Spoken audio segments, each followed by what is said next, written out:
എല്ലാവർക്കും നമസ്കാരം. പുതിയൊരു വീഡിയോയിലേക്ക് സ്വാഗതം. ഇപ്പോൾ ദേശീയ രാഷ്ട്രീയം ഒന്നടങ്കം ചർച്ച ചെയ്യുന്ന ഒരു കാര്യം എന്താണെന്ന് വെച്ച് കഴിഞ്ഞാൽ ആം ആദ്മി പാർട്ടിയുടെ മുഖമായിരുന്ന രാഘവ് ചന്ദ BJP യിൽ ജോയിൻ ചെയ്തു.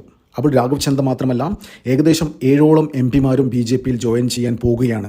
അതായത് ആം ആദ്മി പാർട്ടിക്ക് ഏകദേശം 10ഓളം രാജ്യസഭാ MP മാരാണുള്ളത്. അതിൽ 7 പേരും BJP യിൽ ജോയിൻ ചെയ്യാൻ പോവുകയാണ്. അതിൽ സ്വാതി മാലിവാളുണ്ട്, ഹർഭജൻ സിംഗ് ഉണ്ട്, പിന്നെ ബാക്കിയുള്ള ആൾക്കാരുണ്ട്. അപ്പോൾ 10ഓളം MP മാരാണ് ആപ്പിനുള്ളത്. അപ്പോൾ ഈ ഒരു വിഷയം എന്ന് വെച്ചാൽ രാജ്യം ചർച്ച ചെയ്യാനുള്ള പ്രധാനപ്പെട്ട കാരണം എന്താണെന്ന് വെച്ച് കഴിഞ്ഞാൽ, അതായത് ഡൽഹിയിലുള്ള ഏകദേശം 15ഓളം ആപ്പിൻ്റെ MLA മാരും BJP യിൽ ജോയിൻ ചെയ്യാൻ പോകുകയാണ്. ഏകദേശം 22ഓളം MLA മാരാണ് ഡൽഹിയിൽ ആപ്പിനുള്ളത്. അതിൽ 15 പേരും BJP യിലോട്ട് ജോയിൻ ചെയ്യാൻ പോവുകയാണ്. അപ്പോൾ എന്താണ് ഈ കൂറുമാറ്റ നിരോധനം അത്തരം കാര്യങ്ങൾ വിഷയമാവില്ല, അയോഗ്യരാക്കപ്പെടില്ല.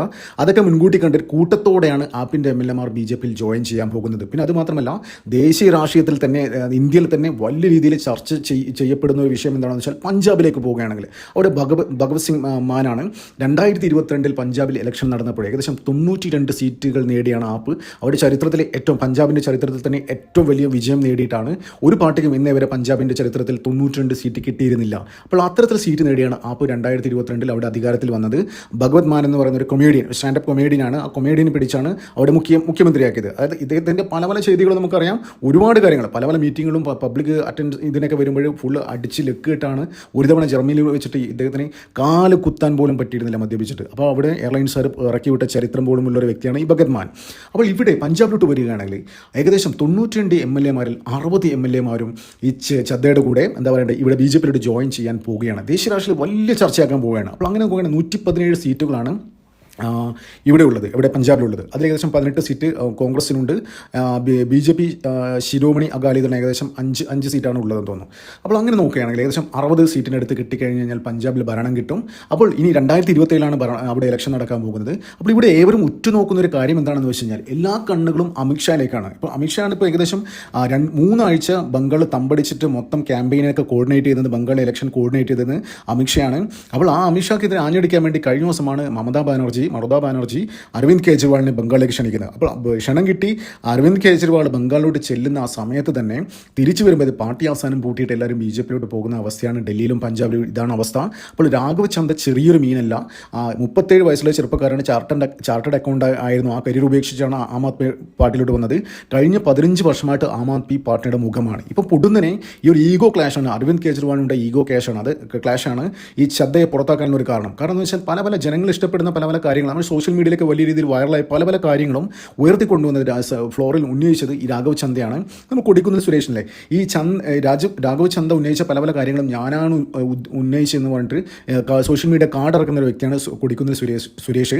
അപ്പോൾ അതിന് പിന്നിൽ ഇത്തരം ജനങ്ങൾ ആഗ്രഹിക്കുന്ന പല കാര്യങ്ങളും സർക്കാർ മുന്നോട്ട് ചർച്ചയ്ക്ക് വെച്ചു കൊടുത്ത ചദ്ദയാണ്. അപ്പോൾ നല്ല കഴിവും പ്രാപ്തിയിലൊരാണ്. അപ്പോൾ തനിക്ക് മുകളിൽ വളരുന്നു എന്ന് കണ്ടപ്പോഴാണ് കേജ്രിവാൾ പൊടുന്നനെ ഈ ചദ്ദയെ പുറത്താക്കിയത്. പക്ഷെ എന്താണ് അതിൻ്റെ ഫലം എന്താണ്? ആം ആദ്മി പാർട്ടിയിൽ ഡൽഹിയിലെ 15 MLA മാർ BJP യിലോട്ട് വരുന്നു. 60ഓളം പഞ്ചാബിൽ ഭരണം പോകുന്ന അവസ്ഥയാണ്.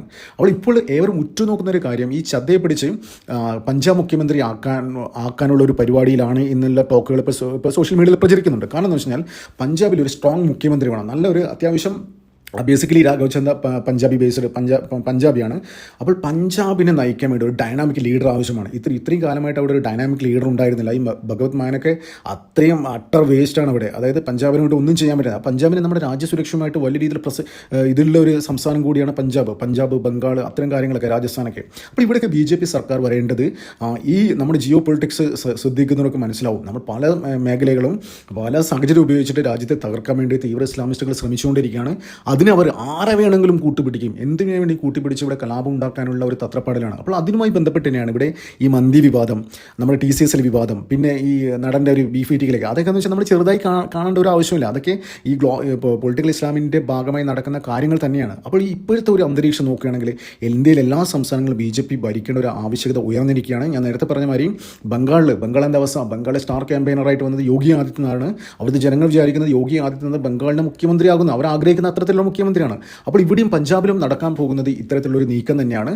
ഒരു സ്ട്രോങ് ആയ, അൾട്രാ സ്ട്രോങ് ആയ ഒരു മുഖ്യമന്ത്രി അവിടെ വേണം. എന്നാൽ മാത്രമേ എന്താ പറയേണ്ടത്, വലിയ രീതിയിലുള്ള ഒരു സപ്പോർട്ട് ജനങ്ങളുടെ ഭാഗത്തു നിന്നുണ്ടാകൂ. അപ്പോൾ രാഘവ് ചദ്ദയെ പഞ്ചാബ് മുഖ്യമന്ത്രിയായി അവരോധിക്കാനുള്ള ഒരു നീക്കത്തിൽ തന്നെയാണ് ബി ജെ പി. അപ്പോൾ ബി ജെ പി ഇതിന് മുതിരുമെന്നറിയില്ല. അതായത് ഏകദേശം 60ഓളം MLA മാർ ചാടിക്കഴിഞ്ഞാലും അടുത്ത വർഷം ഉത്തർപ്രദേശ് പഞ്ചാബ് എന്നീ സംസ്ഥാനങ്ങൾ ഒരുമിച്ച് ഇലക്ഷൻ നടക്കാൻ പോവുകയാണ്. അപ്പോൾ ഏകദേശം ഒരു വർഷം ബാക്കിയില്ല അവിടെ ഇലക്ഷൻ നടക്കാൻ വേണ്ടിയിട്ട്. അപ്പോൾ അത്തരത്തിലൊരു സാഹചര്യത്തിൽ ആം ആദ്മി പാർട്ടിയുടെ MLA മാർ ഇങ്ങോട്ട് വന്നു കഴിഞ്ഞാൽ ഒരു സർക്കാർ ബി ജെ പി രൂപീകരിക്കുമെന്ന് കണ്ടറിയേണ്ടിയിരിക്കുന്നു. അമിത്ഷാവിന് മുതിരുമെന്ന് കണ്ടറിയേണ്ടിയിരിക്കുന്നു. എന്തിനാലും ഒരു കാര്യം ഉറപ്പിക്കാം, 2027 എന്തായാലും പഞ്ചാബിൽ BJP സർക്കാർ ഉണ്ടാകും. അതിൻ്റെ തലപ്പത്തിൽ രാഘവ് ചദ്ദ ആയിരിക്കും എന്നുള്ള കാര്യത്തിൽ ഒരു സംശയമില്ല. ഇപ്പോൾ ആം ആദ്മി പാർട്ടിയുടെ ഇവരെ അരവിന്ദ് കെജ്രിവാളൊക്കെ ഉന്നയിക്കുന്ന അലിഗേഷൻ എന്താണെന്ന് വെച്ച് കഴിഞ്ഞാൽ രാഘവ് ചന്ദക്ക് BJP ഓഫർ വെച്ചിരിക്കുകയാണ് കേന്ദ്രമന്ത്രി സ്ഥാനം. പക്ഷേ കേന്ദ്രമന്ത്രിസഭയിലേക്ക് ഉൾപ്പെടുത്തുമോ എന്ന് എനിക്കറിയില്ല. അതായത് ഇത്തരത്തിൽ ഓരോ സംസ്ഥാനത്തും ഒരു മുഖം വേണം BJPക്ക്. പഞ്ചാബിൽ BJPക്ക് ഒരു മുഖമില്ല. അപ്പോൾ അത്തരത്തിൽ ഉയർത്തി കാണിക്കാൻ പറ്റിയ ഒരു മുഖം തന്നെയാണ് രാഘവ് ചദ്ദ. അപ്പോൾ ഈ രാഘവ് ചദ്ദയെ പഞ്ചാബിൻ്റെ ഒരു BJPയുടെ മുഖമായി ഉയർത്തി കാണിക്കാനാണ് BJPയുടെ പരിപാടി. നമുക്കറിയാം ആസാമിൽ തന്നെ BJPക്ക് അങ്ങനെ ഒരു പോപ്പുലർ ഫേസ് ഉണ്ടായിരുന്നില്ല. പൊടുന്നനെ ഹിമന്ത് വിശ്വ ശർമ്മ കോൺഗ്രസ് നിന്ന് BJPയിലോട്ട് വരുന്നു. അപ്പോൾ അദ്ദേഹത്തിൻ്റെ പോപ്പുലാരിറ്റി മാക്സിമം യൂസ് ചെയ്യുന്നു. BJPയുടെ ഒരു മുഖം മാത്രമല്ല, ആസാമിലെ നോർത്ത് ഈസ്റ്റിലെ മൊത്തം മുഖമാണ് ഹിമന്ത് വിശ്വ ശർമ്മ. അത് മാത്രമല്ല ഭാവിയിലെ പ്രധാനമന്ത്രി സ്ഥാനത്തേക്ക് പോലും പരിഗണിക്കപ്പെടുന്ന ഒരാളാണ് ഹിമന്ത് വിശ്വ ശർമ്മ, യോഗി ആദിത്യനാഥൊക്കെ. അപ്പോൾ BJPക്ക് അറിയാം കഴിവിലുള്ള ഒരാളെ തിരഞ്ഞുപിടിച്ച് ഇപ്പോൾ എതിർ പാർട്ടിയിൽ നിന്നായാലും ഇങ്ങോട്ട് കൊണ്ടുവന്നിട്ട് ഏത് സ്ഥാനത്ത് ഇരിക്കണം, അവരുടെ കഴിവുകൾ തിരിച്ചറിഞ്ഞ് ഏത് സ്ഥാനത്ത് ഇരുത്തണം നല്ല ബോധ്യമുള്ളൊരു പാർട്ടിയാണ് BJP. അത്തരത്തിലൊരു ബോധമുള്ളത് കൊണ്ട് തന്നെയാണ്, അത്തരത്തിലൊരു പാർട്ടി ആയതുകൊണ്ടാണ് രാഘവ് ചന്ദ് ഒരു കാര്യം പറഞ്ഞെന്ന് നിങ്ങൾ ശ്രദ്ധിച്ചോ. റിസൈൻ ചെയ്തിട്ട് പത്രപ്രവർത്തകരെ അഭിസംബോധന ചെയ്യുന്ന ചദ്ദ പറഞ്ഞൊരു കാര്യമുണ്ട്, I am a right person in a wrong party. അത് 3 തവണ പറഞ്ഞു. ഏകദേശം 3/4 മണിക്കൂറോളം നടത്തിയ പ്രസംഗത്തിൽ അദ്ദേഹം 3 തവണ പറഞ്ഞു I am a right person in a wrong പാർട്ടിന്ന്. അപ്പോൾ അദ്ദേഹം പറഞ്ഞു അത് ഞാൻ പോകുന്നത് BJPയിലാണ്, റൈറ്റ് പാർട്ടിയിലേക്ക് തന്നെയാണ് പോകുന്നത്. അത് ഒറ്റ വാചകം മതി BJP കഴിവുള്ള ആൾക്കാരെ പരിഗണിച്ച് അവരുടെ ഒരു ബാക്ക്ഗ്രൗണ്ട് നോക്കാതെ കഴിവ് മാത്രം പരിശോധിച്ച് അവരെ എങ്ങനെ മാക്സിമം ഉപയോഗിക്കാൻ പറ്റുന്ന കറക്റ്റ് ഓരോ സാധനങ്ങൾ കൊടുത്ത് BJP അത്തരത്തിലുള്ള സ്ഥാനത്ത് ഇരുത്തുകയും ചെയ്യും. അതിലൊരു സംശയം വേണ്ട. ഹിമന്ത വിശ്വ ശർമ്മയൊക്കെ കണ്ടില്ലേ.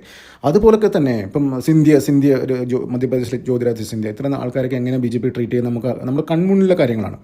അപ്പോൾ എന്ത് തന്നെയായാലും പഞ്ചാബിൽ BJP വലിയ രീതിയിലുള്ള മുന്നേറ്റം നടത്താൻ പോവുകയാണ്. രാഘവ് ചദ്ദയായിരിക്കും ഇനി പഞ്ചാബിലെ BJPയുടെ മുഖം. വരും ദിവസങ്ങളിൽ, വരും കാലങ്ങളിൽ ഇന്ത്യയിൽ ഏറെ ചർച്ച ചെയ്യപ്പെടാൻ പോകുന്ന ഒരു പേര് തന്നെയായിരിക്കും രാഘവ് ചദ്ദ. അതായത് നല്ലൊരു സ്ട്രോങ് ഒരു CM ആയിട്ട് വരട്ടെ, പഞ്ചാബിൽ BJP അധികാരത്തിൽ വരട്ടെ. നന്ദി, നമസ്കാരം. മറ്റൊരു വീഡിയോ കാണാം.